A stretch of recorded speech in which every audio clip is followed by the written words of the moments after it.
L'ECG tout simplement. Voici un ensemble de diapositives pour se familiariser avec l'interprétation de l'électrocardiogramme. L'électrocardiogramme ou ECG correspond à l'enregistrement de l'activité électrique du cœur.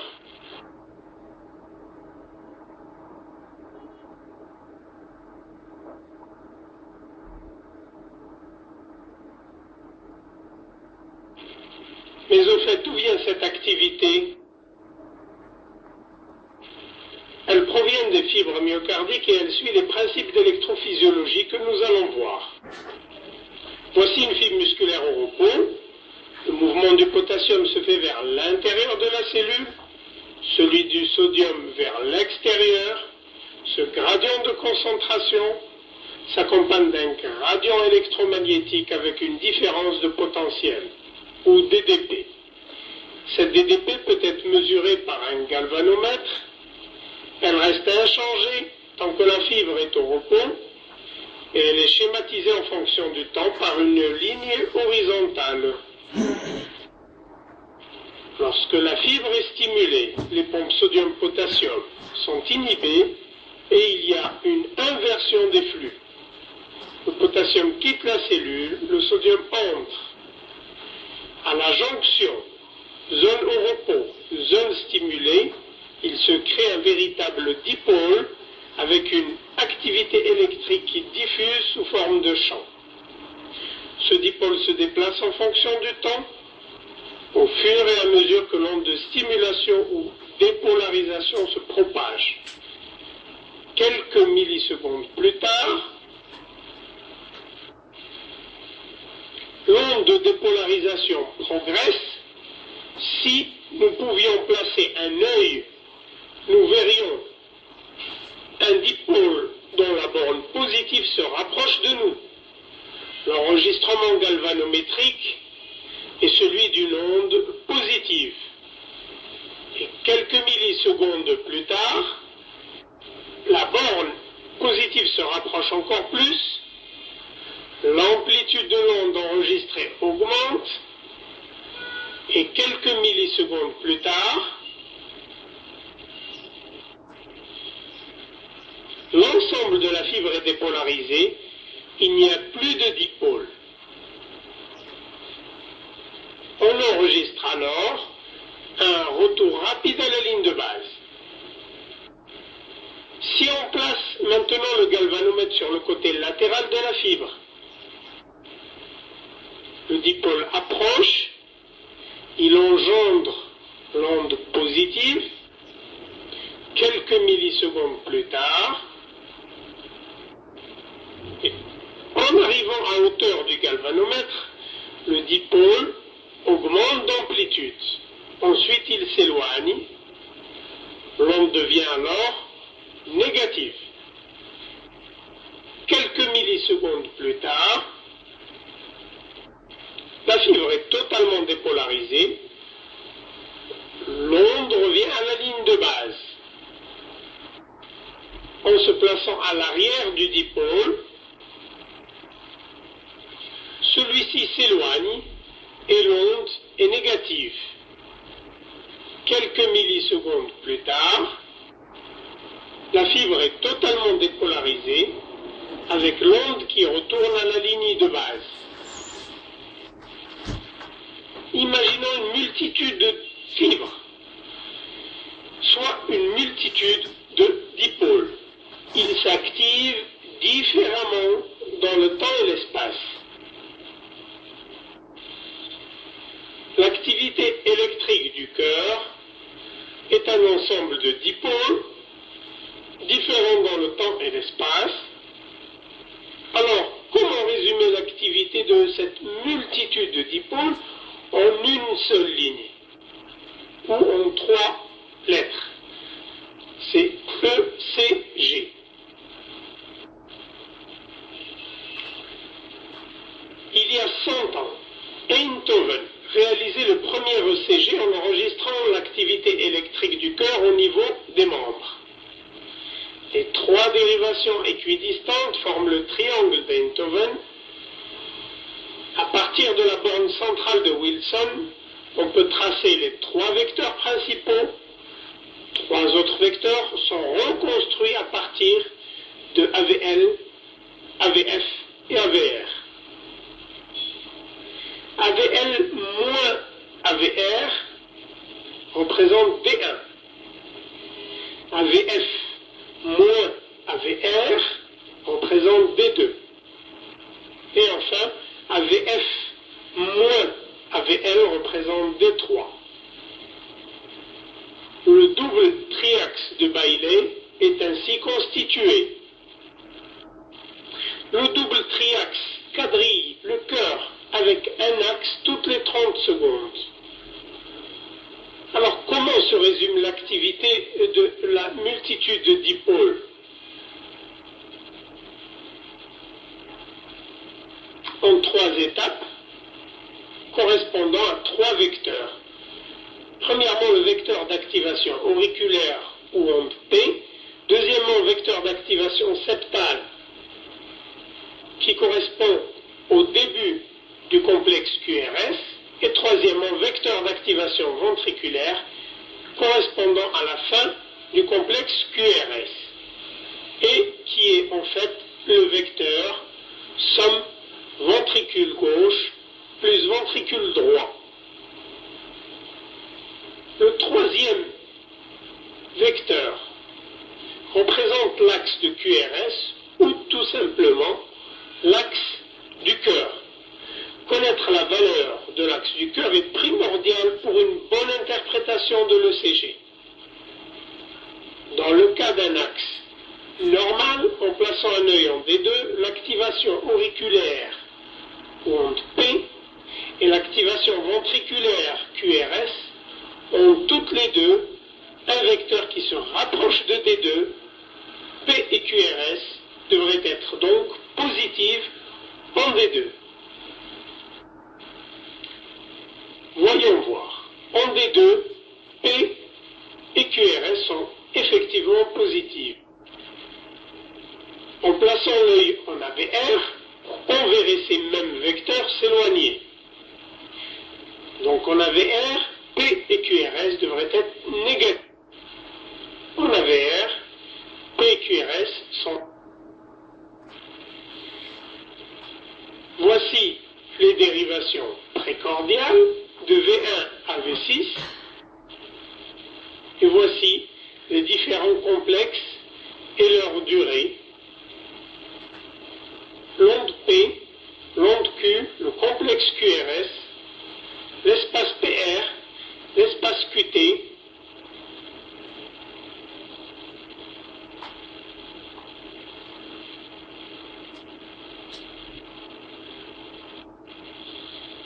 Avant de se lancer dans l'interprétation, voyons quelques pièges qui peuvent perturber ou carrément empêcher la lecture de l'ECG. Quel est votre diagnostic? On serait tenté de dire bradycardie sévère qui pourrait nous alarmer si l'on ne fait pas attention à l'étalonnage. Il est de 10 mm de largeur. Il témoigne d'une vitesse de déroulement du papier de 50 mm par seconde. Voici le CG du même patient enregistré avec une vitesse à 25 mm par seconde, qui est la vitesse normale, et l'étalonnage est de 5 mm de largeur. Second piège. Les ondes P ne sont pas visibles du fait d'un parasitage musculaire. Cet autre parasitage, caractérisé par son homogénéité et sa régularité, est d'origine sectorielle. Devinez le troisième piège. Onde P négative en D1. Ceci ne se voit que dans le rarissime situs inversus, mais malheureusement plus fréquemment lorsqu'il y a inversion des fils, lors de l'enregistrement de l'électrocardiogramme. Voici le patient dont les fils ont été placés correctement. Donc les 3 pièges à éviter: étalonnage qui peut perturber l'interprétation de la fréquence cardiaque, parasitage qui perturbe l'analyse de l'onde P, et l'inversion des fils.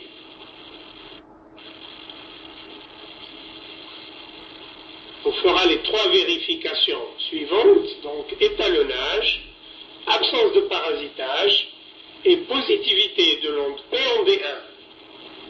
Ces vérifications faites, passons à l'analyse de l'électrocardiogramme. Premièrement, calcul de la fréquence cardiaque, des espaces paires. Pour calculer la fréquence cardiaque, il suffit de diviser 300 par le nombre de carreaux. Dans cet exemple, 300 divisé par 6. Si l'on veut être précis, c'est 300 divisé par 5,8. L'utilisation de la règle à calcul permet d'éviter le calcul mental, surtout s'il faut diviser par 5,8 carreaux et non 6. Dans cet exemple, la fréquence cardiaque est 53 cycles par minute. Le QT idéal pour une fréquence cardiaque de 53 par minute est de 41 centièmes de seconde. Quelle est la valeur réelle du QT, c'est-à-dire le QT calculé? Du début de l'onde Q à la fin de l'onde T, eh bien, 44 centièmes de seconde. Le PR est de 20 centièmes de seconde. L'analyse de l'ECG nous donne comme rapport fréquence cardiaque 53 par minute, PR 20 centièmes de seconde, QT 44 centièmes de seconde.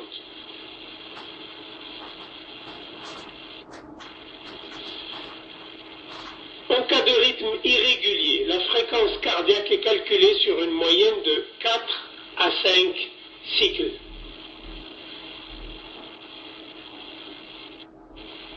Deuxièmement, le rythme cardiaque.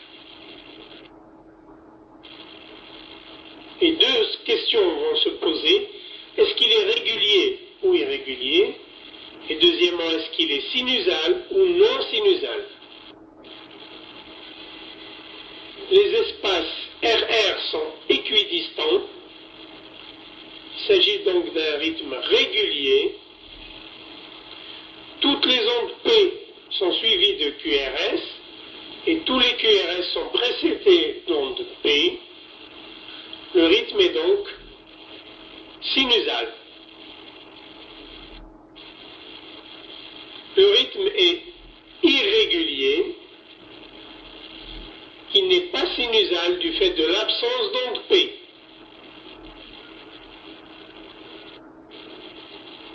Le rythme est irrégulier et il est sinusal. Troisièmement, calcul de l'axe du cœur. Il faut choisir la dérivation où le QRS a la plus petite amplitude entre D1, D2, D3, AVR, AVL et AVF.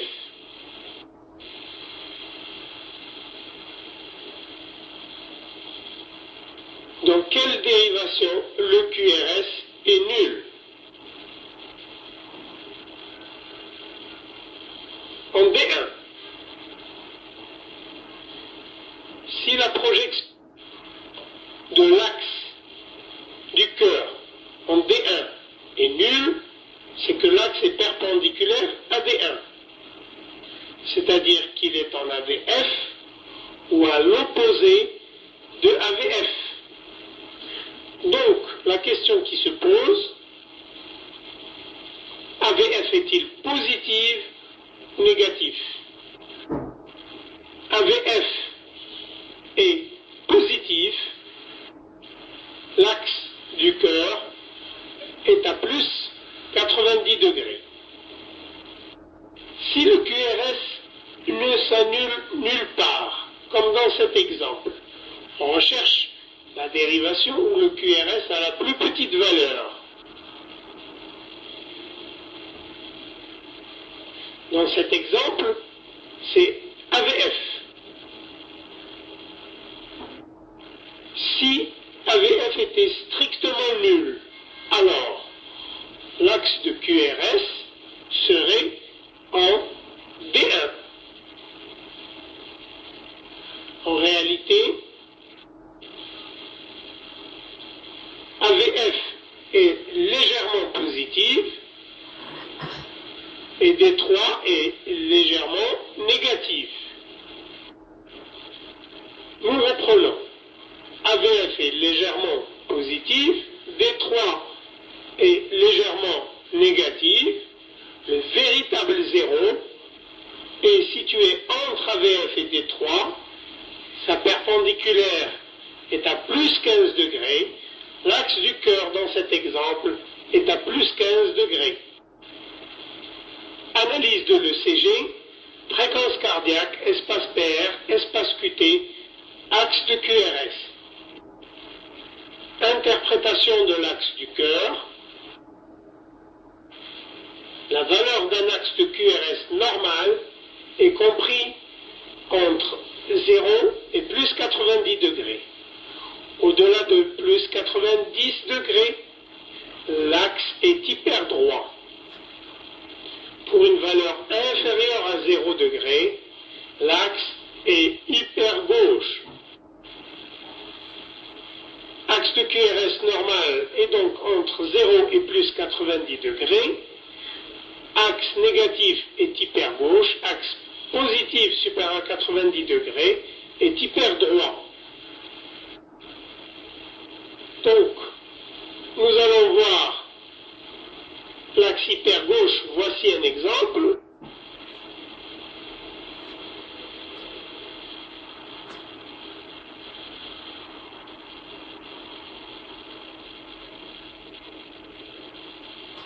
Le vecteur activation ventriculaire est dévié vers la gauche, l'axe est négatif. Calculons l'axe. Le QRS s'annule en AVR.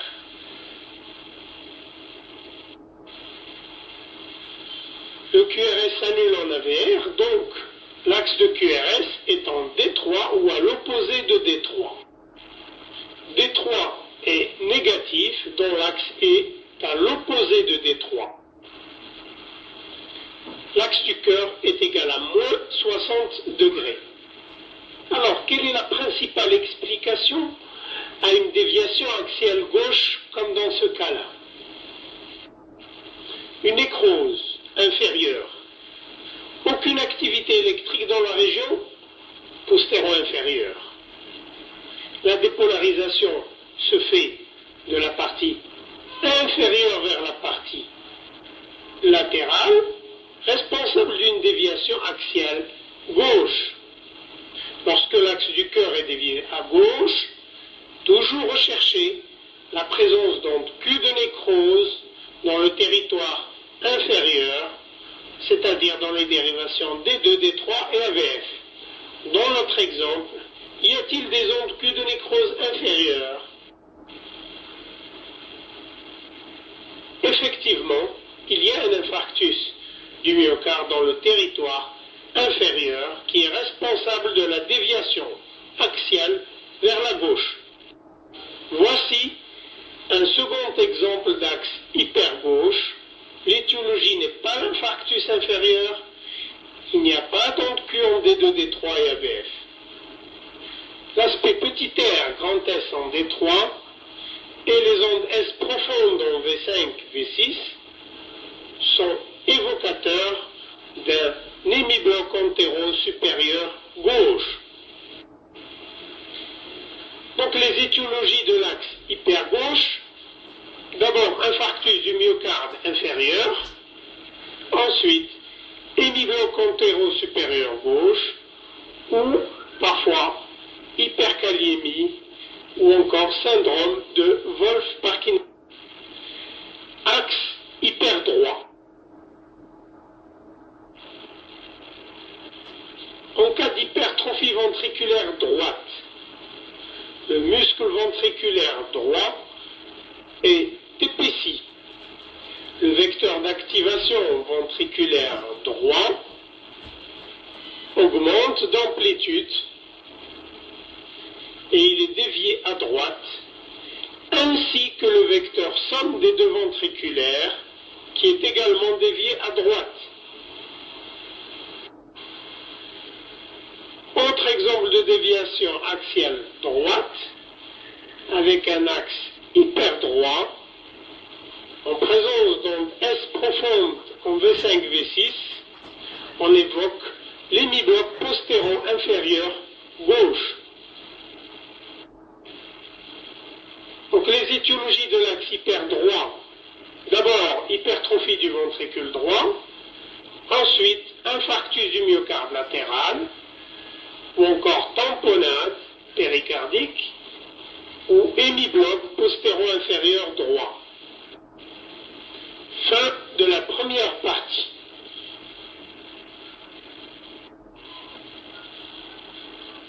Le CG tout simplement, seconde, l'onde P. L'onde P est positive en D2, D3, AVF et elle est négative en AVR.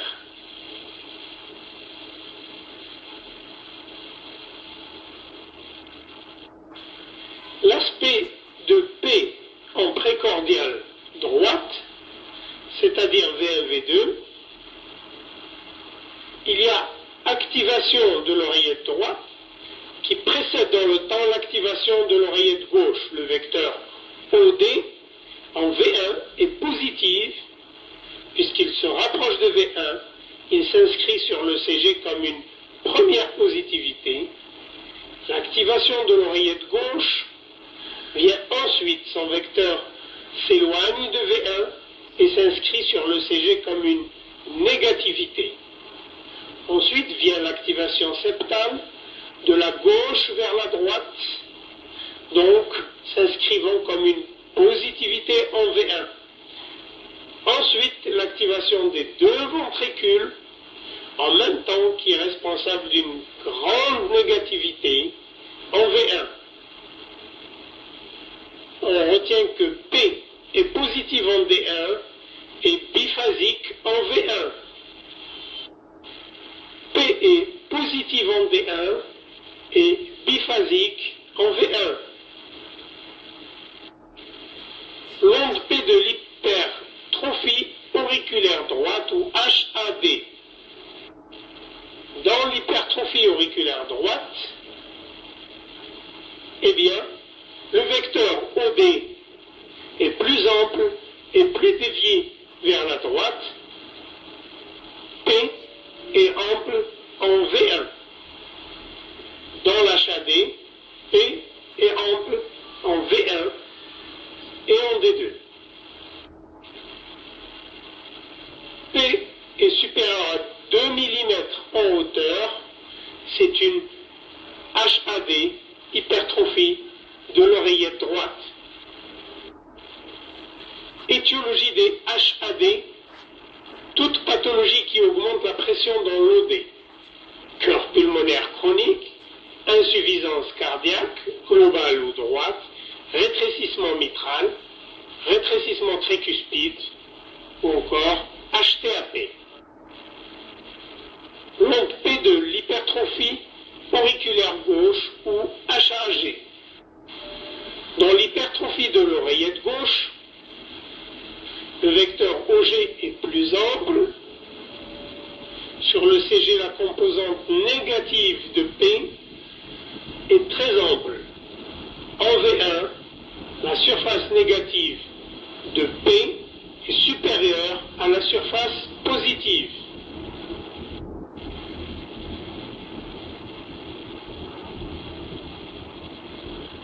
La composante négative de P est très ample.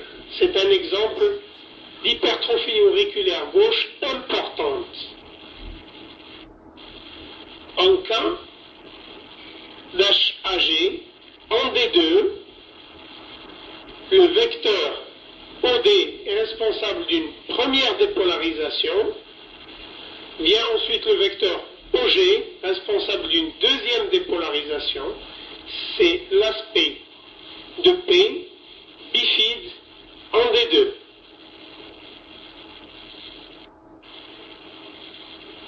Exemple d'hypertrophie bi-auriculaire avec une onde P qui en D2 est supérieure à 2 mm en largeur et supérieure à 2 mm en hauteur. Étiologie des HAG, toute pathologie qui augmente la pression dans l'OG. Rétrécissement mitral, cardiopathie hypertensive, insuffisance cardiaque gauche ou globale et cardiomyopathie hypertrophique. Absence de l'onde P, arythmie complète par fibrillation auriculaire, ACF.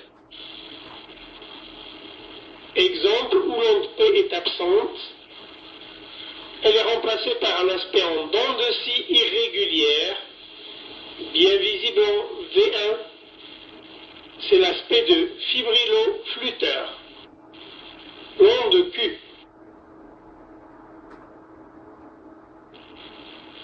L'onde Q signifie l'infarctus, ce qu'on appelle l'onde Q de nécrose. Elle apparaît dès les premières heures et persiste, et elle renseigne sur la topographie de l'infarctus.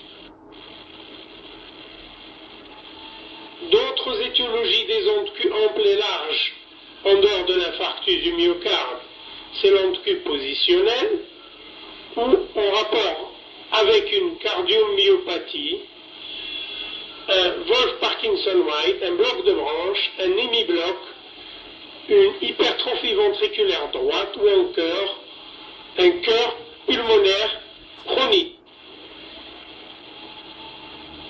La systématisation des ondes Q dans les différents territoires. Lorsqu'il y a un infarctus inférieur, c'est D2, D3 et AVF.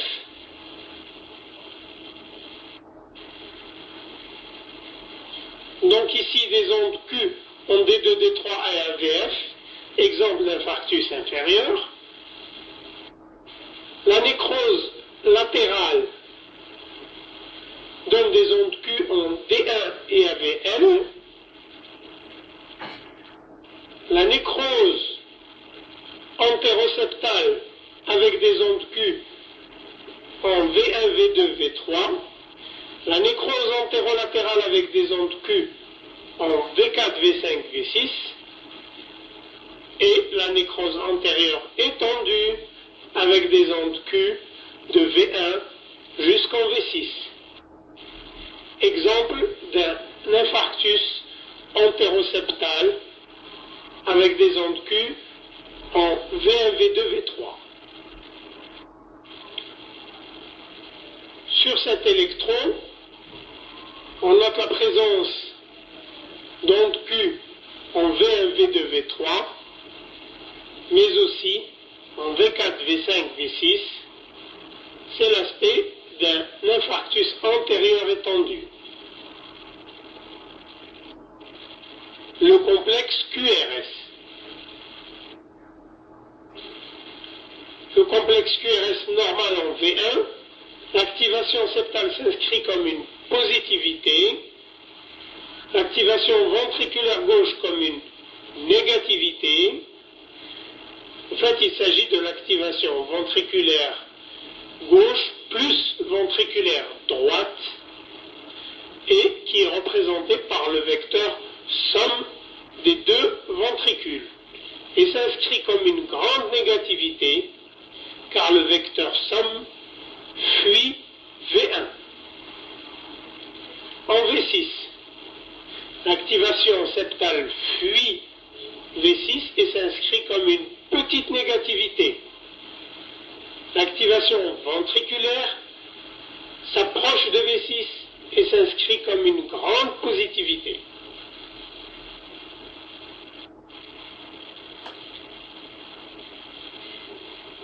Le complexe QRS, l'hypertrophie ventriculaire gauche. en précordial gauche. En cas d'HVG, le vecteur VG est plus ample. Donc, le vecteur somme ventriculaire est plus ample et plus dévié à gauche.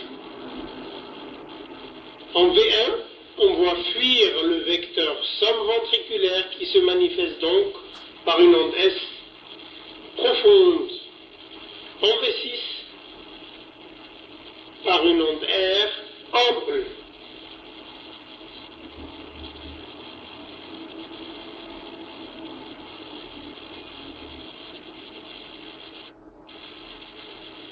L'axe est ici horizontal en D1. En cas d'hypertrophie ventriculaire gauche, l'onde R est ample en D1 et V5, V6, et l'onde S est profonde en V1, V2. Le diagnostic ECG de l'HVG, premièrement axe de QRS horizontal, autour de 0. Deuxièmement, onde R supérieure à 20 mm en D1, V5 ou V6. Troisièmement, onde S en V1 ou V2 supérieure à 20 mm.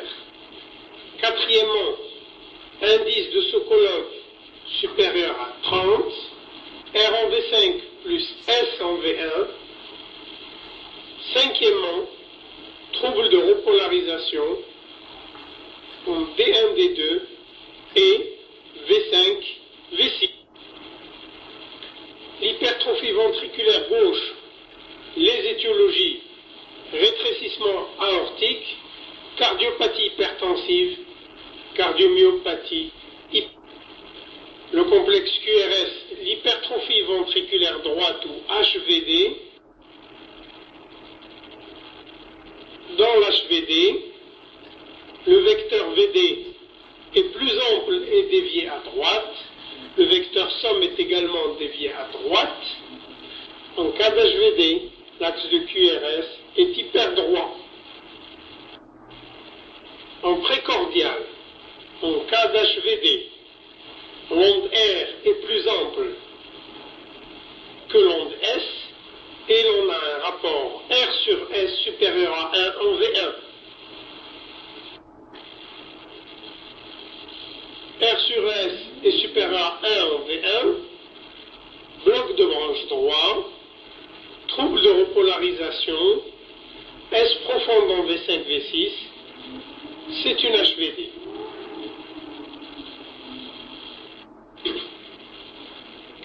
Diagnostic ECG de l'HVD. Premièrement, axe de QRS dévié à droite. Deuxièmement, R sur S supérieur à 1 en V1. Troisièmement, bloc de branche droit. Quatrièmement, S profonde en V5, V6. Cinquièmement, trouble de repolarisation de V1 à V3. L'hypertrophie ventriculaire droite, les étiologies, rétrécissement pulmonaire, rétrécissement mitral, hypertension artérielle pulmonaire, cardiopathie congénitale. Le complexe QRS, les blocs de branche. Le bloc de branche droit.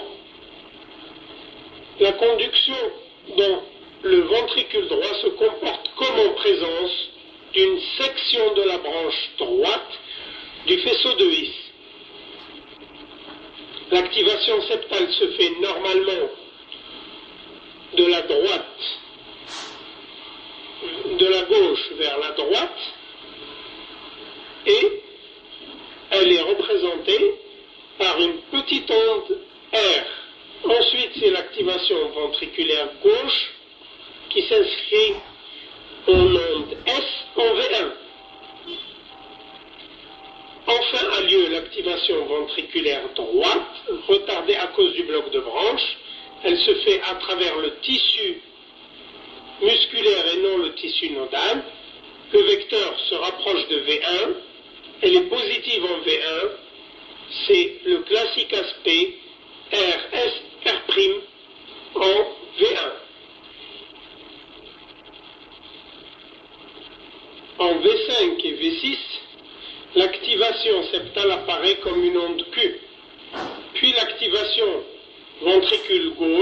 comme une onde R.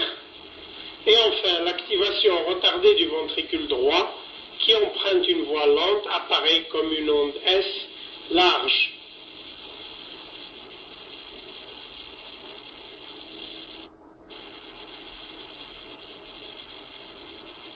Nous voyons ici l'aspect RS-R', le trouble de repolarisation et les ondes S larges en V5 et D1. C'est l'aspect du bloc de branche droit. Bloc de branche droit, diagnostic, élargissement du QRS supérieur à 8 centièmes de seconde, aspect RS-R' en V1, les ondes S larges en V5, V6 et D1, et enfin trouble de repolarisation en V1 et V2. Bloc de branche droit, les étiologies. Cœur pulmonaire chronique, HTAP, rétrécissement mitral, sténose pulmonaire, embolie pulmonaire, infarctus du ventricule droit. Dans le bloc de branche gauche, la conduction ventriculaire se comporte comme en présence d'une section de la branche gauche. L'activation septale ne peut avoir lieu normalement, elle se fait en sens inverse. Donc en V1, on note la présence d'une onde Q qui est l'activation septale. Le ventricule droit est activé par la suite, onde R, et enfin le VG est activé par voie lente, onde S, c'est l'aspect en W ou parfois en QS. En V6, l'activation septale est positive, onde R, suivie de l'activation VD avec une onde négative, S, et enfin l'activation VG positive, c'est l'aspect en M ou parfois en plateau.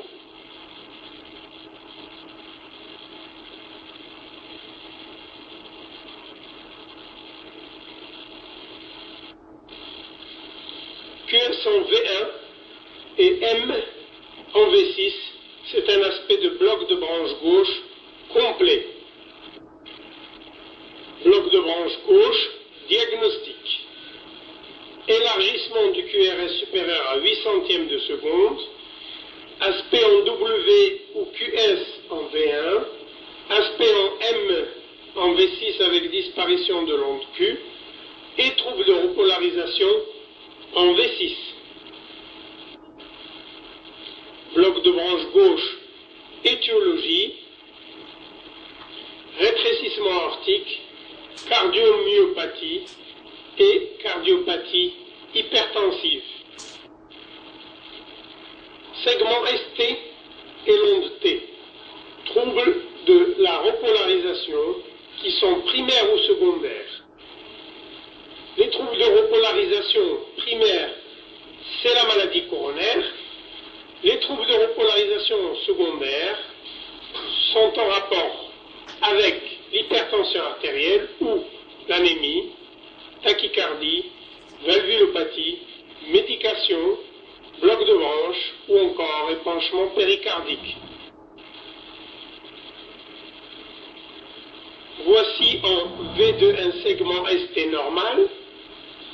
Voici en V5 un segment ST sous-décalé.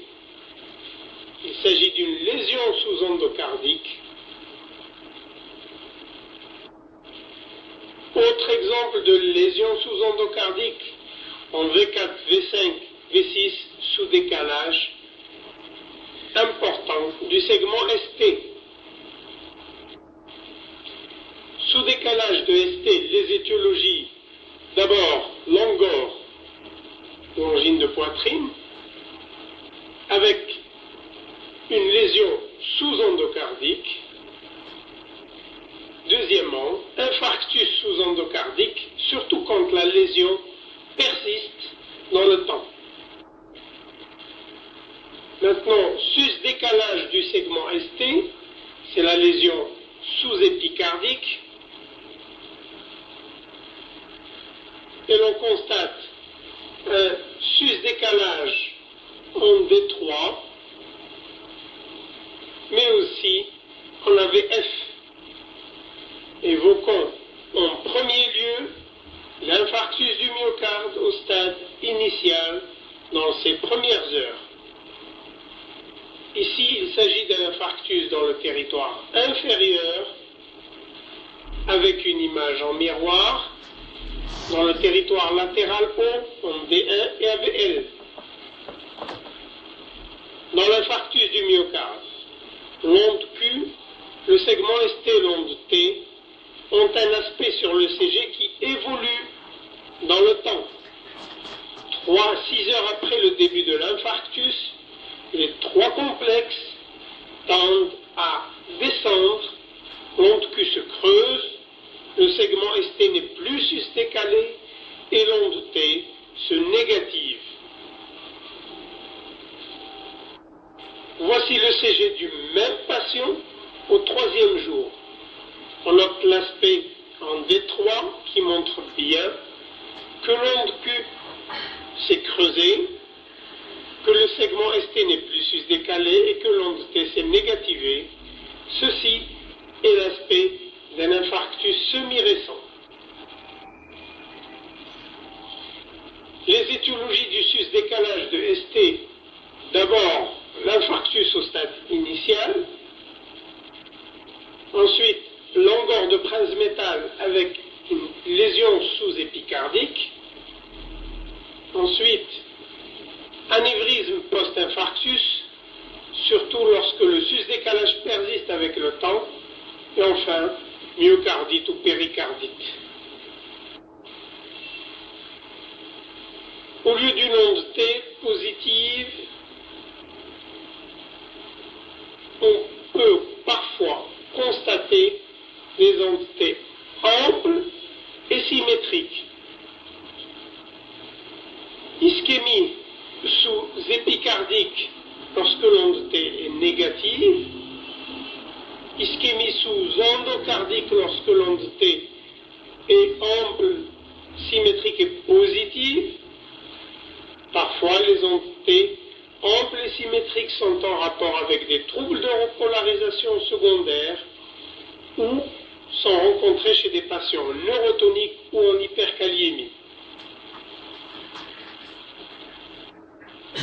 Exemple d'onde T ample et symétrique en V5-V6 avec une ischémie sous-épicardique puisque l'onde T est négative, ou encore trouble de repolarisation secondaire en rapport avec l'HVG puisque l'on constate la présence d'onde R très ample en V5-V6 témoignant d'une hypertrophie ventriculaire gauche. Les ondes T plates peuvent être en rapport avec une hypokaliémie, une névrose cardiaque ou certaines médications. Voici un exemple d'onde T plate. Espace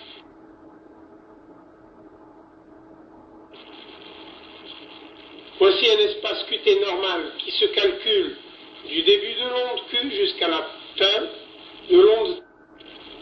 L'allongement du QT peut être dû à une hypokaliémie, hypocalcémie ou encore à la prise de médicaments tels que la quinidine, les neuroleptiques ou l'amiodarone. L'allongement du QT peut être en rapport avec un accident vasculaire cérébral, ischémie myocardique ou encore syndrome du QT long congénital.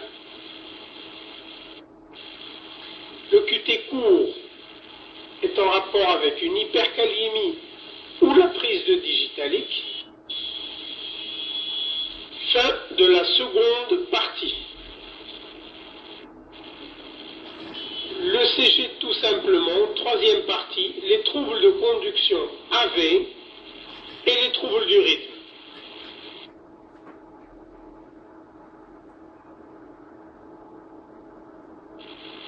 Espace PR.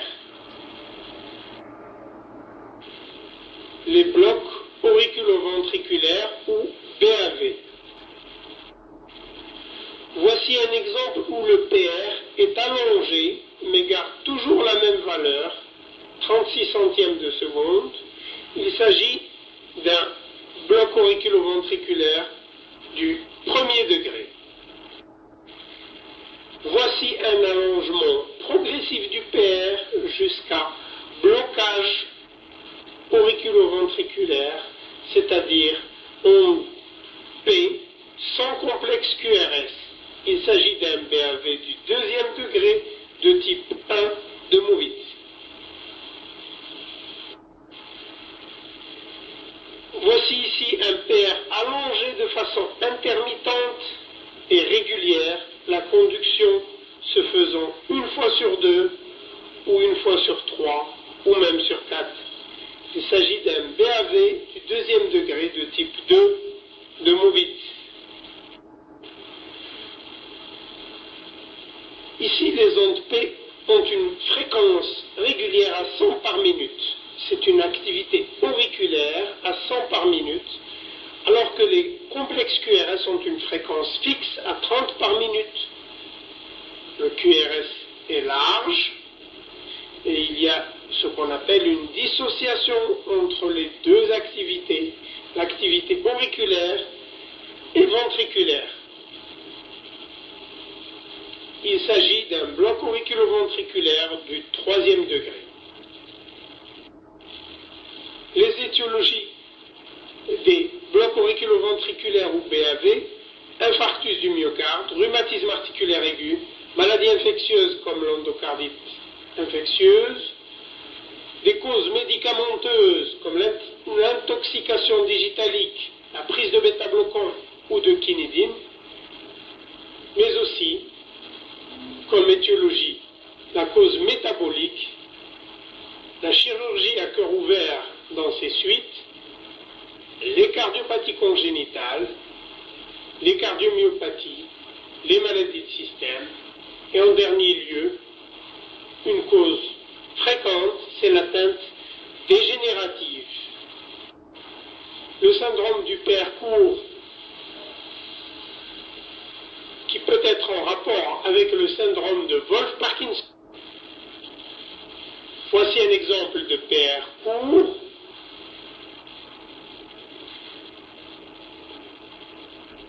Avec un PR inférieur à 12 centièmes de seconde. Un exemple de PR court avec un empattement de l'onde R qui évoque un syndrome de Wolff-Parkinson. Les troubles du rythme, les complexes prématurés ou extrasystoles.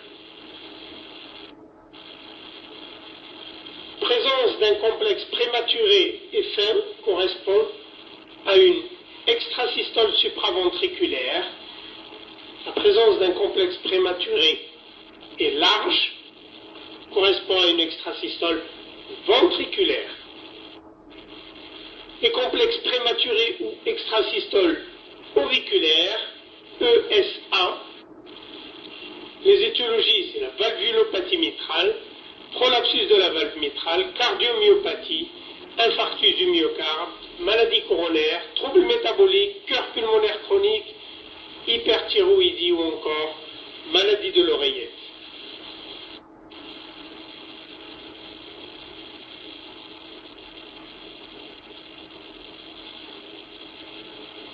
Voici un exemple d'une extrasystole auriculaire. Ceci est un exemple d'extrasystole auriculaire survenant après chaque complexe normal. Il s'agit d'extrasystole auriculaire bigéminée.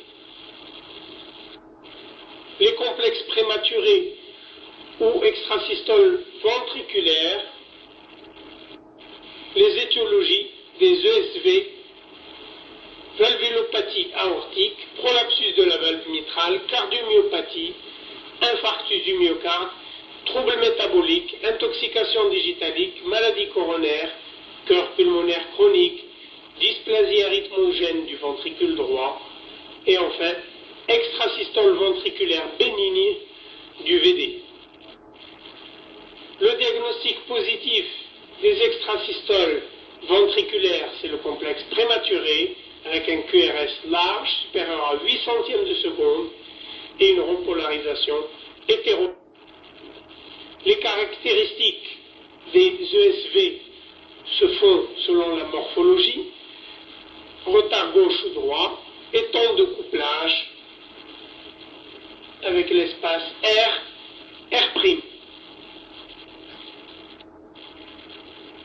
Voici un exemple d'extrasystole ventriculaire avec un retard gauche, puisqu'il y a la forme de bloc de branche gauche et cet extrasystole ventriculaire gauche a un axe hyperdroit.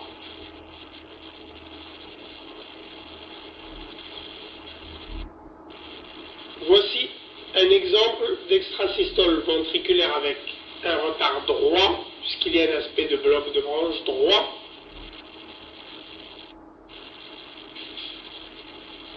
Ici, nous avons un complexe large suivi d'un complexe fin. C'est l'aspect d'extrasystole ventriculaire bigéminé. Un complexe large suivi de deux complexes fins, c'est l'aspect d'extrasystole ventriculaire trigéminé.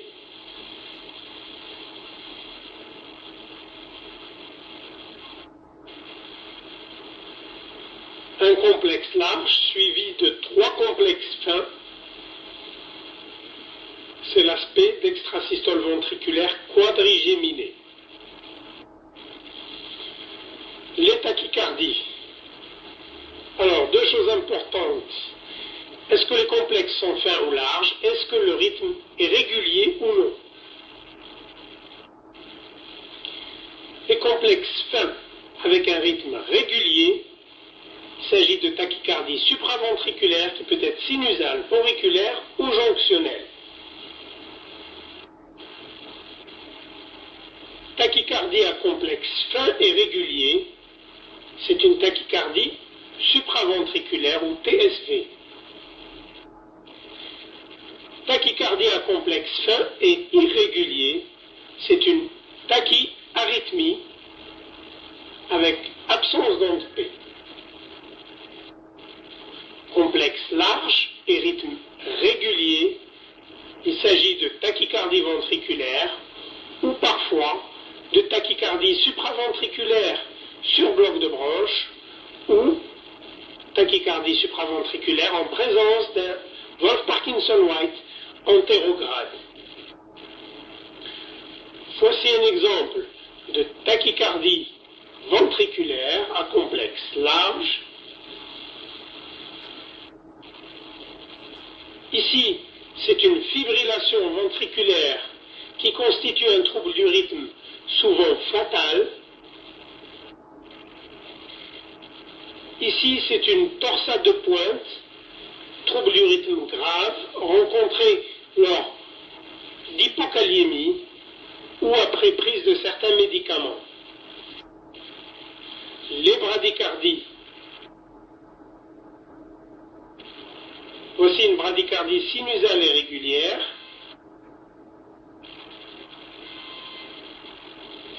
Ici, raccourcissement progressif des espaces RR qui correspond à un bloc sino-auriculaire.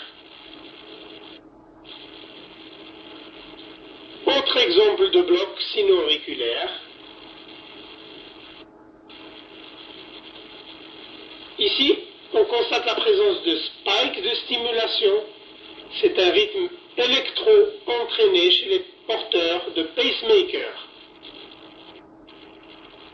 Voici quelques exemples d'électrocardiogramme. L'axe du cœur. Alors, dans cet exemple-là, l'axe de QRS est indéterminé. Autre exemple, Eh bien, bloc de branche droit et hémibloc antéro-supérieur gauche.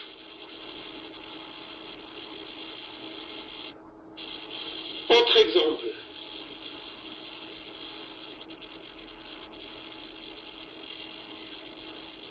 Axe hypergauche, tachyarythmie, hypertrophie ventriculaire droite et infarctus inférieur.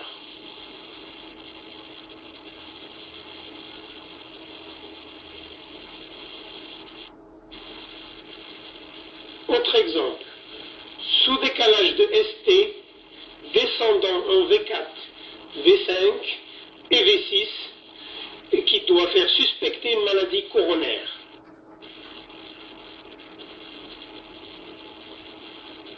Rythme électro-entraîné, mais la particularité ici, c'est un défaut de stimulation. Nous voyons au bout des flèches des spikes qui ne conduisent pas, qui n'aboutissent pas à l'activation ventriculaire. Et maintenant, à vous de continuer avec vos ECG personnels. Bon courage pour interpréter tous les complexes sans aucun complexe. Merci.